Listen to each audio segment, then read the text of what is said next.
तुमने देखा, तुम ध्यान करने बैठते हो कितने विचार उठते, ज्यादा उठते, उससे ज्यादा उठते हैं जितना कि जब तुम ध्यान करने नहीं बैठते। 24 घंटे 1000 काम में लगे रहते हो, इतने विचार नहीं सताते। घंटे भर आंख बंद करके बैठ जाओ आसन लगा के, तुम एकदम हैरान हो जाते हो कि मामला क्या है। क्या विचार प्रतीक्षा ही करते थे कि करो बच्चों ध्यान करो, फिर तुम्हें बताएंगे। सब तरफ से टूट पड़ते, सब दिशाओं से हमला बोल देते, जैसे प्रतीक्षा ही में थे कि करो ध्यान तो मजा चखाएं। आने लगते सब तरह के विचार, धन के, वासना के, काम के, राजनीति के, यह वह कूड़ा करकट सब अखबार उड़े आते। सब एक दिशा से नहीं, सब दिशाओं से हमला हो जाता, एकदम घिर जाते दुश्मनों में। थोड़ी देर में थक के उठाते हो, सोचते हो इससे तो हम जब काम में लगे रहते हैं तभी कम विचार होते, ये तो चले थे निर्विचार होने और विचार के झंझावात से घिर गए। ऐसा क्यों होता है? इसलिए होता है कि मन तुम्हारी सुरक्षा कर रहा है। मन कह रहा है कहां जाते हो, जिस लक्ष्य का कोई पता नहीं, जहां तुम कभी गए नहीं, जिसका कोई स्वाद नहीं, किस मृग मरीचिका के पीछे जा रहे हो। व्यवहारिक बनो, जो जाना माना है, परखा है, उसी को पकड़े रहो। इसलिए आशीष की जरूरत है। आशीष का अर्थ है हम तो इस किनारे हैं, उस किनारे से कोई पुकार दे दे। आशीष का अर्थ है हम तो इस किनारे खड़े हैं, कोई उस किनारे से कह दे कि घबराओ मत, मैं पहुंच गया हूं, आओ। और जैसे तुम डर रहे हो, मैं भी डरता था। डरो मत, पहुंचना होता है, देखो मैं पहुंच गया हूं। बुद्धों का सत्संग खोजने का और क्या अर्थ होता है? यही कि किसी ऐसे आदमी के पास होना जो अनुभव से कह सके कि पहुंच गया हूं। शास्त्रों से नहीं, अनुभव से, जो गवाह हो, जो साक्षी हो, जो ये ना कहे कि मैं परमात्मा को मानता हूं, जो कहे मैं जानता हूं। जो इतना ही ना कहे जानता हूं, बल्कि कहे कि मैं हूं। ये 3 अवस्थाएं हैं, मानना, जानना, होना। मानना बहुत दूर है, वो इसी किनारे खड़ा आदमी जो मानता है, उसे पता नहीं। अंधा आदमी जैसे रोशनी को मानता है कि होनी चाहिए, होगी, इतने लोग कहते हैं तो जरूर होगी, मगर संदेह तो उठते ही रहेंगे, क्योंकि उसने तो जाना नहीं, उसने तो देखा नहीं, पता नहीं लोग झूठी बोलते हो, लोगों का क्या भरोसा। अपने अनुभव के बिना जानना कैसे हो, मानना भी कैसे हो? तो मानना भी थोथा होता है, सब मानना थोथा होता है, सब विश्वास अंधविश्वास होते।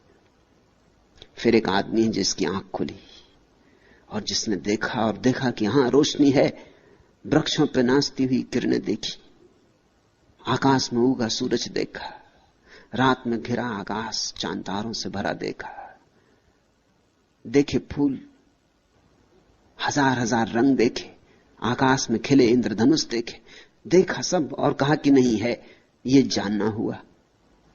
इसके आगे एक और स्थिति है, जब आदमी जानता ही नहीं, आंख ही नहीं हो जाता, बल्कि रोशनी ही हो जाता, जब स्वयं प्रकाश रूप हो जाता। इसलिए बुद्ध को हम भगवान कहते, महावीर को भगवान कहते। जाना ही नहीं, हो गए, जो जाना वही हो गए। जानने में थोड़ी दूरी होती, मानने में तो बहुत दूरी होती, जानने में थोड़ी दूरी होती। देख रहे हैं, वह रहा प्रकाश, हम खड़े यहां। फिर धीरे धीरे दूरी मिटती जाती, मिटती जाती, और जो जाना जा रहा है और जो जानने वाला है एक ही हो जाते। ज्ञाता और ज्ञेय का भेद गिर जाता है, वही परम ज्ञान है। ऐसे किसी व्यक्ति का आशीष मिल जाए तो तुम्हारे भीतर उत्साह और उमंग भर जाती, श्रद्धा का सूत्रपात होता, संवेग पैदा होता है। कोई पहुंच गया है तो हम भी पहुंच सकते हैं, कोई पहुंच गया है तो दूसरा किनारा है। इसलिए आशीष मांगने आए थे। बुद्ध जिस कुटी में रहते थे उसका नाम था गंध कुटी, बुद्ध की सुगंध के कारण। एक सुवास है आत्मा की, जैसे फूल जब खिलते हैं तो एक सुवास होती, कागज के फूलों में नहीं होती। कागज के फूल कभी खिलते ही नहीं, असली फूलों में होती सुवास। साधारण आदमी में सुवास नहीं होती, वो करीब करीब कागज का फूल है। कागज का, क्योंकि उसने सब झूठ का जाल अपने चारों तरफ बना रखा है। उसने दूसरों को धोखा दिया, अपने को भी धोखा दे लिया। प्रवंचक है, मिथ्या है, झूठ ही झूठ की परतें, सच उसमें खोजे से नहीं मिलता। कितना ही खोदो, एक झूठ के बाद दूसरा झूठ, दूसरे झूठ के बाद तीसरा झूठ। कितना ही खोदो, एक मुखौटा, दूसरा मुखौटा, मुखौटे पे मुखौटे। उसके असली चेहरे का पता नहीं चलता कि असली चेहरा क्या है। और ऐसा नहीं कि तुम्हें पता नहीं चलता, उसे खुद भी पता नहीं रहा है। उसे खुद भी अपने असली चेहरे का पता नहीं।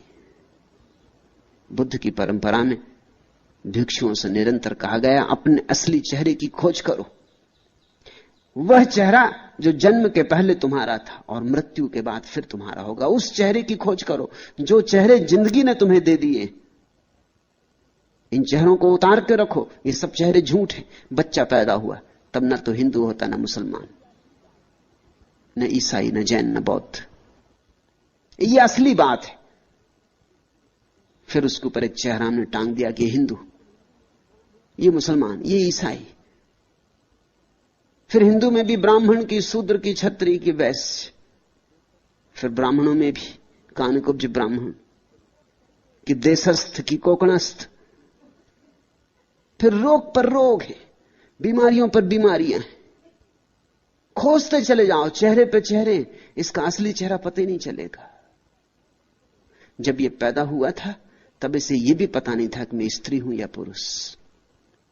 तब ये बस था, तब इसे कुछ पता नहीं था। इसका देह भाव नहीं था, सिर्फ आत्म भाव था, मैं हूं, बस इतना था। अब ये स्त्री है, पुरुष है, हिंदू है, मुसलमान है, गरीब है, अमीर है, ज्ञानी है, अज्ञानी है, साधु है, असाधु है। ये सब चेहरे, ये सब चेहरे इसने खरीदे बाजार से। स्कूलों में बिकते, कॉलेजों में बिकते, यूनिवर्सिटीज में बिकते, सब तरफ चेहरे बिकते। अब ये एमए हो गया, अब ये पीएचडी हो गया, अब ये डीलिट हो गया। यहां इस आश्रम में तुम्हें बहुत से पीएचडी बुहारी लगातू मिल जाएंगे। उन्होंने चेहरा उतार के रख दिया, तुम पहचान भी नहीं सको। चेहरे उतारने पड़ते, उतार के रख देने पड़ते। कागज के फूलों में गंध नहीं होती। तुम्हारा असली फूल तो मरा जा रहा है, तुम्हारा गुलाब का फूल तो सड़ा जा रहा है। कागज के फूलों ने चारों तरफ से उस पर घेरा डाल दिया है। उसको सांस लेने की सुविधा नहीं है। तुम्हारे गुलाब के फूल को अवसर नहीं है कि वो सांस ले ले, कि रोशनी में उठ जाए, कि पखरियां खोल दे। जगह नहीं है, अवकाश नहीं, सब स्थान कागज के फूलों ने भर दिया है। बुद्ध में गंध होती, क्योंकि बुद्ध के सब कागज फूल गिरा दिए गए, जला दिए गए। बुद्ध का अर्थ होता है जिसने अपने असली चेहरे को पा लिया। अब जो फिर वैसा हो गया जैसा निर्दोष बच्चा होता है, पहले दिन का बच्चा होता है, सिर्फ है, न कोई परिभाषा, न कोई सीमा, असीम हो गया। फिर इस सरलता में सुगंध है, सुवास है। सरलता के अतिरिक्त और कहीं सुवास नहीं। इस सहजता में सुगंध है। इसलिए बुद्ध की कोठी का नाम था गंध कोठी। वहां फूल खिला था, मनुष्यता का फूल। याद रखना, तुम भी फूल हो, चाहे अभी कली में दबे हो, या हो सकता है अभी कली भी पैदा न हुई, अभी वृक्षों की किसी शाखा में दबे हो, या हो सकता है अभी वृक्ष भी पैदा ना हुआ हो, किसी बीज में पड़े हो, मगर तुम भी फूल हो। और अपनी सुगंध को खोजना है, और अपनी सुगंध को मुखर करना है, अपनी सुगंध को प्रकट करना है, अभिव्यंजना देनी। जो गीत तुम्हारे भीतर पड़ा है उसे गाया जाना है, और जो नाच तुम्हारे भीतर पड़ा है उसे नाचा जाना है। नाचोगे, गाओगे, खिलोगे तो ही परितृप्ति है। उस परितृप्ति में ही, उस संतोष में ही एक सुगंध है जो इन नासापुटों से नहीं पहचानी जाती। उसे पहचानने के लिए भी और नासापुट चाहिए। जैसे भीतर की आंख होती है, ऐसे भीतर के नासापुट भी होते। जरूरी नहीं कि तुम बुद्ध के पास जाओ तो तुम्हें सुगंध मिले। तुम अगर अपनी दुर्गंध से बहुत भरे हो तो शायद तुम्हें बुद्ध की सुगंध का पता भी ना चले। तुम अगर अपने शोरगुल से बहुत भरे हो तो तुम्हें बुद्ध का शून्य और संगीत कैसे सुनाई पड़ेगा। गंध कुटी के चारों ओर जूही के फूल खिले थे। शास्ता ने उन भिक्षुओं को कहा, भिक्षुओं, जूही के खिले इन फूलों को देखते हो? एक फूल तो बुद्ध का खिला था, मगर शायद अभी ये भिक्षु उसे नहीं देख सकते, इसलिए मजबूरी है और बुद्ध को कहना पड़ा, भिक्षु इन जूही के खिले फूलों को देखते हो, ये सुवासित फूल, इन पर ध्यान दो। इन फूलों में कई राज छिपे हैं। एक तो कि ऐसे ही फूल तुम हो सकते हो, ऐसी ही सुवास तुम्हारी हो सकती है। दूसरा, ये फूल सुबह खिलते हैं, सांझ मुरझा जाते। ऐसा ही ये मनुष्य का जीवन है, इसमें मोह मत लगाना। ये आया है, ये जाएगा, इस पर मुट्ठी मत बांधना, इसके साथ कृपणता का संबंध मत जोड़ना। ये तो आया है और जाएगा, जन्म के साथ ही मृत्यु का आगमन हो गया है। ये फूल अभी कितने खुश दिखाई पड़ते, सांझ मुरझा जाएंगे, गिर जाएंगे, धूल में खो जाएंगे। ऐसा ही जीवन है। जो जीवन को पकड़ना चाहता है वो सदा दुख में ही रह जाता है। जीवन को पकड़ो मत, ये पकड़ा जा नहीं सकता, बहता है बहने दो, इसे समझो। ये ध्यान की आधारशिला है। तुम्हारे जीवन का दुख क्या है? तुम्हारे जीवन का मौलिक दुख यही है कि जो रुकेगा नहीं उसे तुम रोकना चाहते हो। तुम्हारे जीवन का मौलिक दुख यही है कि जो नहीं होगा उसे तुम करना चाहते हो, जो हो ही नहीं सकता। जैसे तुम जवान हो तो तुम सदा जवान रहना चाहते हो, ये हो ही नहीं सकता तो दुखी होने वाले हो। दुख कोई तुम्हें दे नहीं रहा है, तुम अपना दुख पैदा कर रहे हो। जवान को बूढ़ा होना ही पड़ेगा, इसमें कुछ बुराई भी नहीं, प्रवाह है। जवानी का अपना सौंदर्य है, बुढ़ापे का अपना सौंदर्य। और अगर बुढ़ापा तुम्हें कुरूप दिखाई पड़ता है तो उसका एक ही कारण है कि यह बूढ़ा आदमी अभी भी जवानी को पकड़ने की कोशिश में होगा जो उसके हाथ से छूट गई, इसलिए बुढ़ापे का निश्चिंत भोग नहीं कर पा रहा है। नहीं तो बचपन का अपना सौंदर्य है, जवानी का अपना सौंदर्य, बुढ़ापे का अपना सौंदर्य। और ध्यान रखना, बुढ़ापे का सौंदर्य सबसे बड़ा सौंदर्य, क्योंकि सबसे अंत में आता है, वो फूल आखिरी है। इसलिए तो इस देश में हम बूढ़े को आदर देते। सब बूढ़े आदर के योग्य होते नहीं, इसे जान के भी देते। मान्यता भीतर यह है कि अगर कोई आदमी बचपन में पूरी तरह बचपन जिया हो और जब बचपन चला गया तो पीछे लौट के ना देखा हो, दो आंसू ना बहाए हो उसके लिए। जवानी में पूरी जवानी जिया हो और जब जवानी चली गई तो लौट के ना देखा हो, वो आदमी पूरा बुढ़ापा जिएगा। उसके बुढ़ापे में प्रज्ञा होगी, बोध होगा, समझ होगी। बच्चा तो कितना ही निर्दोष हो फिर भी अबोध होता है। उसकी निर्दोषता में एक तरह का अज्ञान होता है। उसकी निर्दोषता अज्ञान की पर्यायवाची होती। वो निर्दोष है क्योंकि अभी उसने जाना नहीं है। जवानी जिद्दी होती, जवानी सपनों से भरे हुए समय का नाम है। जवानी हजार सपने देखती है और हजार तरह की विपदाओं में पड़ती। जवानी में हजार तरह की मूढ़ताएं सुनिश्चित है। जवानी एक तरह की मूढ़ता है, एक तरह का नशा है जवानी। एक जवानी में बड़ी गति है और बड़ी त्वरा है और बड़ी ऊर्जा है, लेकिन बड़ी विक्षिप्तता भी है। बुढ़ापा में जवानी की मूढ़ता गई, विक्षिप्तता गई, पागलपन गया, जवानी का जोश खरोश गया, जवानी की उत्तेजना ज्वर गया, बचपन का अज्ञान गया। जीवन के सारे अनुभव बूढ़े को ताजा कर जाते, निखार जाते, शुद्ध कर जाते। अब न वासना के अंधड़ उठते, न बचपन का अज्ञान खिलौनों में उलझाता, न जवानी की विक्षिप्तता पद धन प्रतिष्ठा की दौड़ में महत्वाकांक्षा जगाती। एक शांति उतरनी शुरू हो जाती। बूढ़ा एक अपूर्व संतोष से भरने लगता। सब जो देखना था देख लिया, सब जो जानना था जान लिया, अब घर लौटने लगता। लेकिन हमारी तकलीफ यह है कि हम में से बहुत कम लोग बूढ़े हो पाते हैं। बूढ़े हों कैसे? जो बूढ़े हैं वो भी अभी जवानी का विचार करते रहते, बचपन का विचार करते रहते, कहते हैं अरे वो दिन गजब के थे। जो आदमी ये कहे कि जो दिन बीत गए वो गजब के थे, समझना ये आदमी बढ़ नहीं पाया, ये प्रौढ़ नहीं हुआ। क्योंकि अगर वो दिन गजब के थे तो ये दिन और गजब के होने चाहिए, क्योंकि उन्हीं गजब के दिनों के ऊपर खड़े। और जब ये दिन गजब के नहीं है तो वो दिन भी गजब के नहीं हो सकते। जब बुढ़ापे में सौंदर्य नहीं है तो जवानी कैसे सुंदर रही होगी। अगर गंगा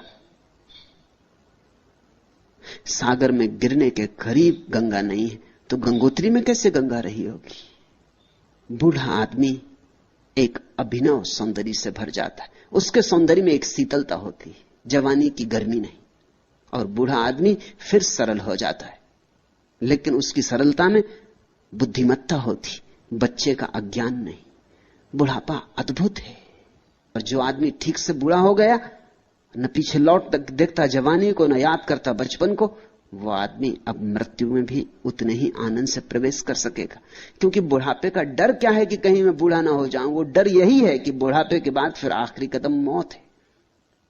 तो जवान जवानी में रुक जाना चाहता है, सब तरह की चेष्टाएं करता है, किसी तरह पैर जमा के खड़ा हो जाऊं, ये जो नदी की धार सब बहाए ले जा रही, ये मुझे अपवाद की तरह छोड़ दे।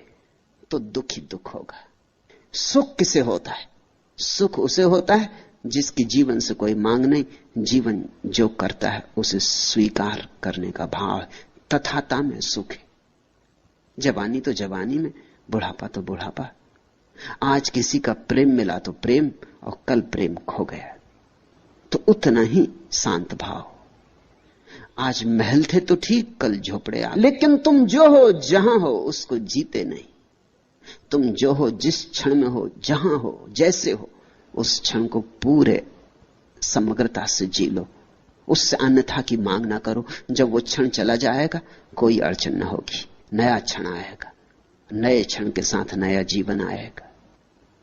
तो फूलों में ये भी संदेश है, और फूलों में ये भी संदेश है कि ये जीवन सदा रहने को नहीं, आज है कल नहीं हो जाएगा। इसलिए ये यात्रा है, मंजिल नहीं। यहां घर मत बना लेना। सम्राट अकबर ने फतेहपुर सीकरी का नगर बसाया, बस तो कभी नहीं पाया। नगर बसते कहां?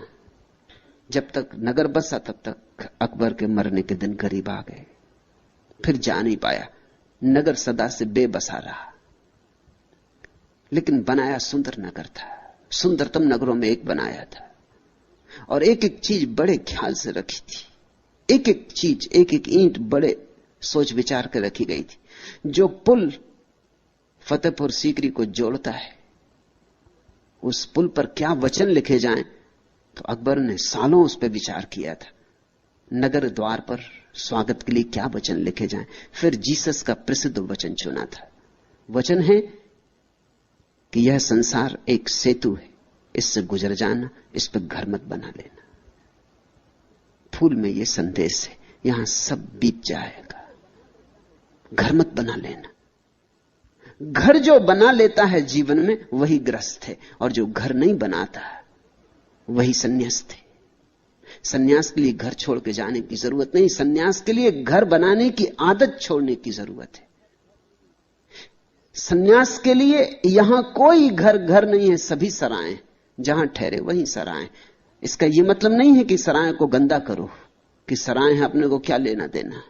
इसका यह भी मतलब नहीं कि सराय कैसी भी हो तो चलेगा। सराय को सुंदर करो, सुंदरता से रहो, लेकिन ध्यान रखो कि जो आज है वो कल चला जाएगा। यह जीवन का स्वभाव है।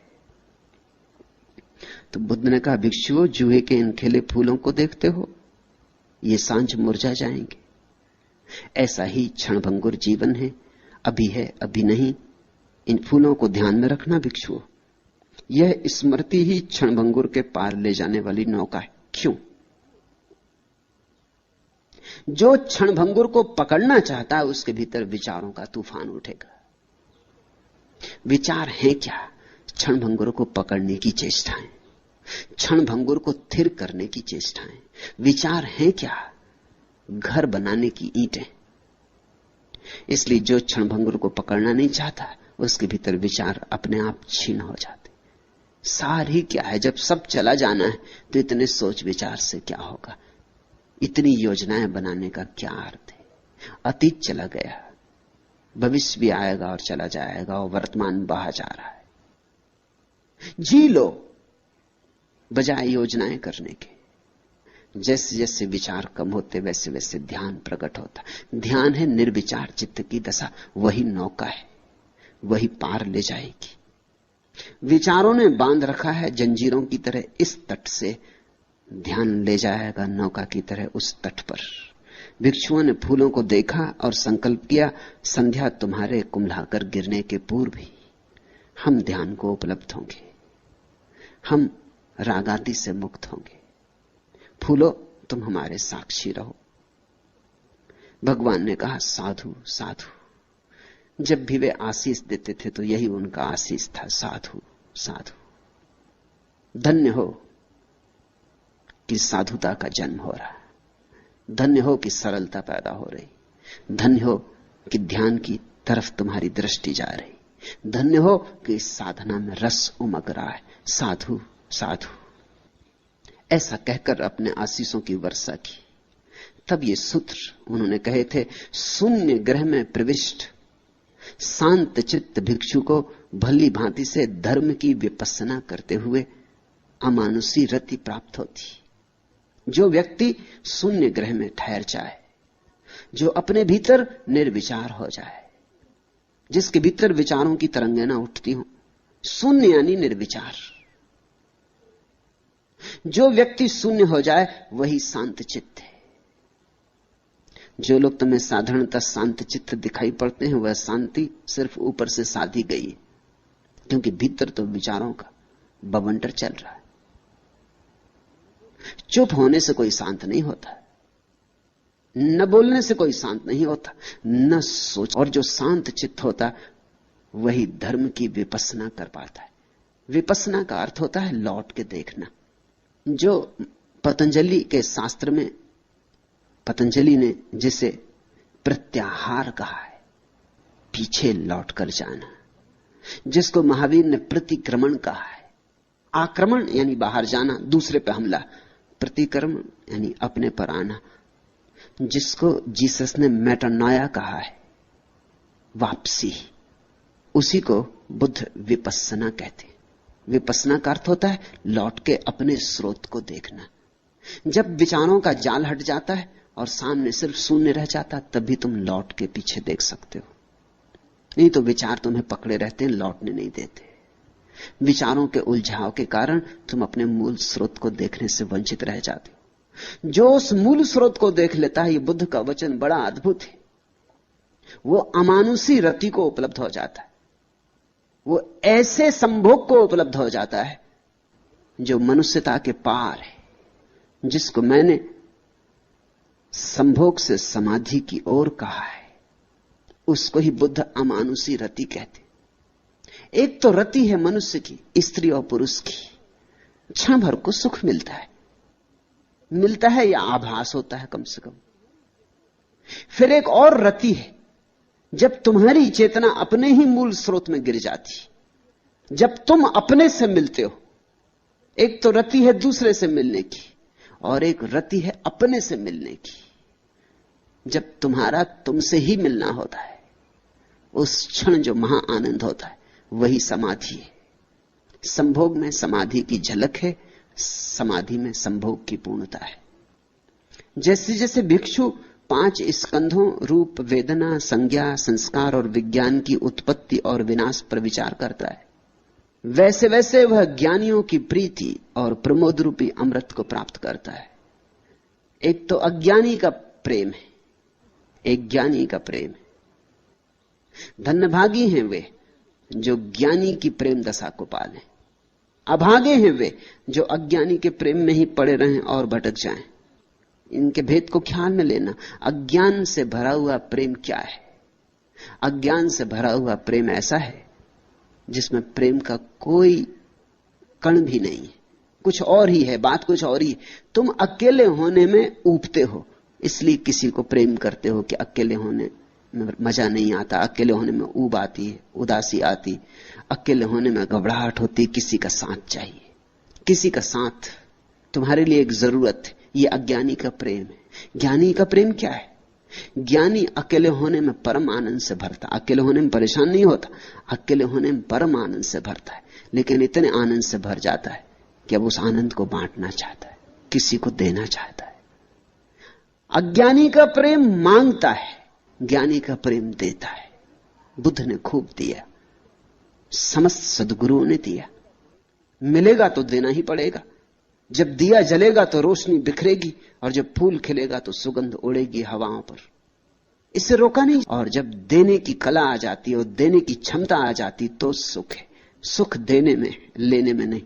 जिसके भीतर देने की पात्रता आ जाती है, पात्र भर जाता है प्रेम से, उसी के भीतर प्रमोद होता है।